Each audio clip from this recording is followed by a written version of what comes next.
বন্ধুরা, শ্রীকৃষ্ণ কি সত্যিই বহু বিবাহ করেছিলেন? যদি করে থাকেন তবে কেন?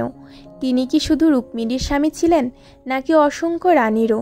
কেন সেই দেবকুলের নায়ক একসাথে এত নারীর জীবনসঙ্গী হলেন? এ কেবল রূপকথা, নাকি এর ভেতরে লুকিয়ে আছে গভীর দার্শনিক রহস্য? আজকের কাহিনী আপনাদের নিয়ে যাবে সেই অনন্য যাত্রায়, যেখানে প্রেম, ভক্তি, দায়িত্ব আর ধর্ম মিলে গড়ে উঠেছে এক অনবদ্য ইতিহাস। তাহলে চলুন জেনে নিই শ্রীকৃষ্ণের বহু বিবাহের বিস্ময়কর কাহিনী। প্রেম, ভক্তি আর দায়িত্ব, এই তিনের অলৌকিক সমন্বয় যদি কেউ করে দেখিয়ে থাকেন, তবে তিনি হলেন শ্রীকৃষ্ণ। কেন তিনি একা রুক্মিণী দেবীকে বিয়ে না করে বহু নারীর স্বামী হলেন? কেন কৃষ্ণের জীবনে এলো সত্যভামা, জাম্ববতী, মিত্রবিন্দা, নগ্নজিতা, এমন অসংখ্য নারী? আসুন আজকের কাহিনীতে উন্মোচিত হবে সেই মহৎ রহস্য। বিদর্ভ নগরীর রাজকুমারী রুক্মিণী ছিলেন অসাধারণ রূপসী ও ভক্তিমতী।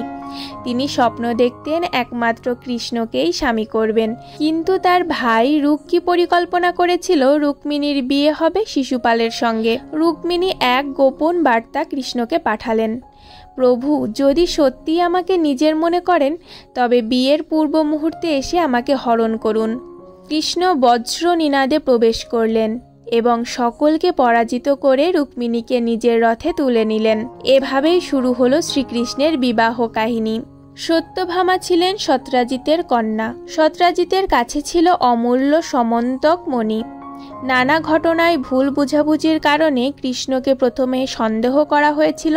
অবশেষে সত্য উদ্ঘাটিত হয় এবং কৃষ্ণ সত্যভামাকে বিয়ে করেন। সত্যভামা সৌন্দর্য অতুলনীয় হলেও কখনো কখনো অহংকারী হয়ে পড়তেন। কৃষ্ণ তাকে শিক্ষা দেন, অহংকারে প্রেম ম্লান হয়, কিন্তু ভক্তিতে প্রেম চিরন্তন। সামন্তকমণি ফিরে পাওয়ার পথে কৃষ্ণের যুদ্ধ হয়েছিল বানররাজ জাম্ববানের সঙ্গে। 28 দিন ব্যাপী সেই যুদ্ধের শেষে জাম্ববান বুঝতে পারেন কৃষ্ণই সেই পরমেশ্বর। তিনি কৃতজ্ঞতা স্বরূপ নিজের কন্যা জাম্ববতীকে কৃষ্ণের হাতে তুলে দেন। জাম্ববতী ছিলেন ধৈর্য, শান্তি ও সরলতার প্রতীক। অনেকেই প্রশ্ন করেন কৃষ্ণ কেন দ্রৌপদীকে বিবাহ করেননি, কারণ কৃষ্ণের সঙ্গে দ্রৌপদীর সম্পর্ক ছিল গভীর, কিন্তু তা প্রেমিক প্রেমিকার নয়, বরং ভ্রাতা ও ভগিনীর। দুঃশাসনের সবাই যখন দ্রৌপদী অপমানিত হচ্ছিলেন, তখন কৃষ্ণ অদৃশ্যভাবে তার রক্ষা করেছিলেন।